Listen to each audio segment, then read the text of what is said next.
All right, everybody, welcome back. We're diving into a topic today that honestly is more relevant than ever, and that's multi-factor authentication, MFA. or 2FA. Yeah, two-factor Yeah. authentication. They're basically the same thing. Same thing, right? It's all about like adding that extra layer of security to your online accounts. We're going to be looking at an article called Is MFA-2FA Really Important? By Norbert Gustische, Norbert, yeah. sometimes known as Bob. Bob Castusha, okay. And this whole thing was really driven home by the recent UnitedHealth data breach. Oh, yeah. Massive. Huge EE, like Yeah. 100 million people affected, right? I mean, it's the biggest healthcare breach in U.S. history, so Crazy. wild stuff. And you know what's crazy is it all happened because hackers got a hold of some employee logins.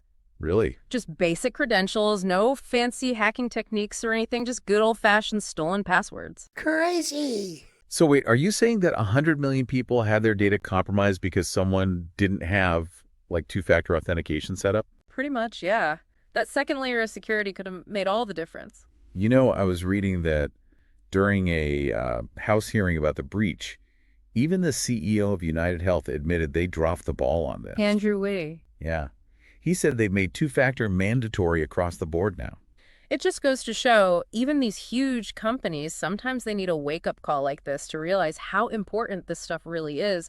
So maybe we should actually break down what 2FA is and how it works, you know, for folks who might not be super familiar. Yeah, for sure. Yeah. You want to take that? Sure. At its core, two-factor authentication is just adding an extra layer of security on top of your password. So imagine your password is like the key to your front door, right? That's Two-factor authentication is basically adding a deadbolt.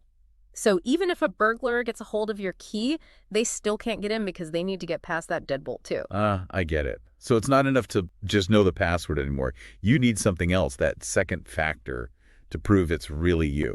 Okay, so what are some some examples of these second factors? Well, one of the most common ones is a code you get sent to your phone or your email. Oh yeah, I've seen that. You enter your password, and then the website sends you a unique code that you have to enter as well. It's pretty simple, but it's surprisingly effective. Right. And then there are also app-based authenticators. Have you ever used Google Authenticator or Authy? I think I've seen those, yeah. They generate time-based codes that you enter along with your password. And those are great, too, because they're not reliant on your phone's text messaging or your email, which could be compromised. Makes sense. Yeah. And then the top tier is like the security key. It's a physical device. It's, it plugs into your computer, or it can connect wirelessly. Oh, interesting. Yeah. And those are considered like the most secure type of two-factor because it's a physical thing that you have. Oh, that's really cool. So it's like a little like a USB stick or something. Yeah, Right? like a USB stick or a little keychain fob.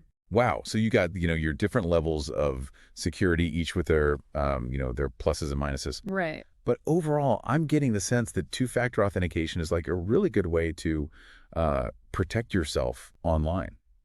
I mean, especially with all these crazy data breaches we hear about, like, constantly. It is. It is. And one of the best things about 2FA, honestly, is that it protects you from this thing called credential stuffing. Have you heard about this? Maybe. Refresh my memory. Okay, so imagine hackers get their hands on a ton of usernames and passwords. This could happen from like any data breach, right? Okay, yeah. And then they use software that just automatically tries these logins on a bunch of different websites. So they're just like hoping that someone used the same password for like their bank and their email and their their cat fancier website or something. Exactly. But with 2FA, even if they have your password, they won't have that second factor, right? They won't have that unique code. They won't have your security key. So they're locked out. Oh, okay. So even if they get their hands on your password, they can't get in because they don't have the second thing. Precisely. It's an extra layer of protection, even when your password is compromised. It's funny, like it's almost like a psychological thing, just knowing that you have that extra layer of protection that really gives you peace of mind. I mean, I don't know about you, but have you ever had your account hacked? Oh, yeah. Yeah, I've definitely had it happen before. It's a nightmare. And I know a lot of people who have too. It's way more common than you think. Yeah, absolutely.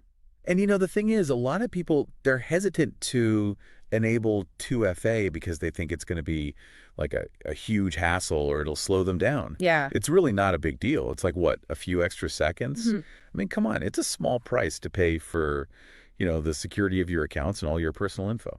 Yeah, I mean, it's kind of crazy to think how much we rely on passwords, right? I mean, it's literally just this one string of, letters and numbers. It's true, it's a lot of pressure for one little string of characters. All right, so wrapping up here, I mean, what's the one thing you really want our listeners to take away from this whole conversation? It's really simple. Enable 2FA, turn it on wherever you can. Most online services like your email, your bank, social media, they all offer it these days. So go check your settings. It's one of the easiest, most effective things you can do to protect your digital life. Couldn't agree more. I mean, Yeah. this deep dive, inspired by the UnitedHealth breach, it shows that this seemingly small thing can make a huge difference. Yeah. If a company as big as UnitedHealth can get hit this hard without 2FA, I mean, it really makes you think about how vulnerable our own personal accounts might be, right? Yeah. All right, well, on that note, we're going to wrap things up. Thanks for joining us. Go check those accounts, enable 2FA, and stay safe out there in the wild world of the internet. Absolutely. Until next time.